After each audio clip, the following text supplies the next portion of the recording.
శుభమస్తు. శ్రీ జ్ఞానాంబికా సమేత మూకేశ్వర స్వామి దేవస్థానం. మా దేవస్థానంలో ప్రతిష్ఠ చేసిన నాగదేవతలు. ఈరోజు ముఖ్యంగా చాలామంది భక్తులు దీపారాధన చేసే క్రియలో కొన్ని రకాల తప్పులు చేస్తున్నారు. ఆ తప్పులు సరిచేసుకునే ఉద్దేశంతో దీపారాధన అసలు ఎలా చేయవాలా, ఇళ్లల్లో అయితే దానికి మంత్రం ఉంది.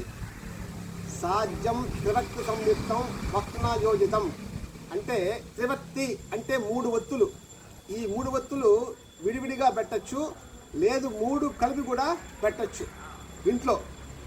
అలాగే దేవాలయంలో అయితే 5 ఒత్తులు విడివిడిగా పెట్టచ్చు, కలిపి పెట్టచ్చు.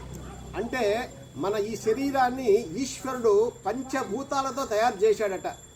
భూమి, నీరు, ఆకాశము, వాయువు, తేజస్సు, ఈ యొక్క 5 రకాలటువంటి వస్తువుతో తయారు చేశాడు. కాబట్టి ఈ యొక్క పంచభౌతిక శరీరము మన అంత్యకాలంలో నశించిపోతుంది. కాబట్టి దానికి సంకేతంగా 5 ఒత్తులు గుళ్ళల్లో పెట్టుకోవచ్చు. దీపజ్యోతి పరబ్రహ్మ దీప సర్వతమోపకం దీపేన సాధ్యతే సర్వం దీపదేవ నమోస్తుతే. ఇది మంత్రం. ఒకవేళ మీరు మంత్రం చెప్పకపోతే దీపదేవతాయ నమో నమః అని చెప్పి దీపం చేసుకోండి. పైపెచ్చు దీపం పెట్టేటప్పుడు దానికి పసుపు కుంకుమ అలంకారం చేసి సాత్వికాహారం, దేవతాహారం, నెయ్యి. అది తప్పిందంటే మహావిష్ణువు తాలూకా చెమటలో పుట్టిందనమాట తెలలు, అంటే నువ్వులు. ఆ నువ్వులతో తయారు చేసే నువ్వులనే పరమ శ్రేష్టం. దీపారాధనకి ఈ 2 శ్రేష్టం. దీని తర్వాతనే ఇంక ఏ రకమైనటువంటి నూనెలు వాడుకోవచ్చు. అలాగా దీపారాధన చేసిన తర్వాత వాస్తవానికి మన యొక్క ఈ స్థూల శరీరమే ప్రమిదిగా మార్చుకోండి.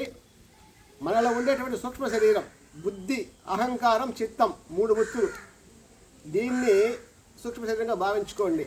ఉద్దీపన చేసేటువంటి జ్యోతి ఆత్మస్వరూపం అంటే భగవంతుడు. ఆ దీపం చివరికి మనమంతా కలవాల్సింది ఆ పరమేశ్వరుడు. కాబట్టి దానికి ఇంకో మాటగా 3 ఒత్తుల సంకేతం ఏంటంటే పరమాత్మ, జీవాత్మ, ప్రకృతి.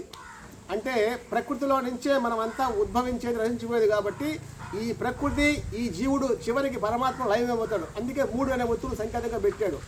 ఈ విధంగా దీపారాధన చేసుకున్న తర్వాత పుష్పార్చన చాలామంది నేను గమనిస్తున్నా ఇళ్లల్లో, గుళ్ళల్లో.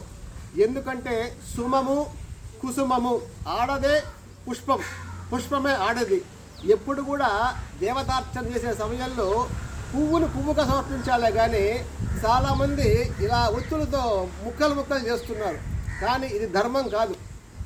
యోగి, జ్ఞాని ఎప్పుడు కూడా పూలతో పూజ చేయాలట. వాళ్ళ మనస్సే పుష్పంగా నివేదన చేస్తారు. కానీ కొద్దిమందికి ఇంకా జ్ఞానము, భక్తి రాదు కాబట్టి పుష్పాలని ముక్కలు చేసి పెడతారు. అది పరమ దోషం. కాబట్టి దయచేసి ఎవరు కూడా పువ్వుగానే సమర్పించండి, అంతేగాని ముక్కలు చేస్తూ పెట్టబాకండి. ఈ రోజుకి ఇది స్వస్తి, శుభం భూయాత్.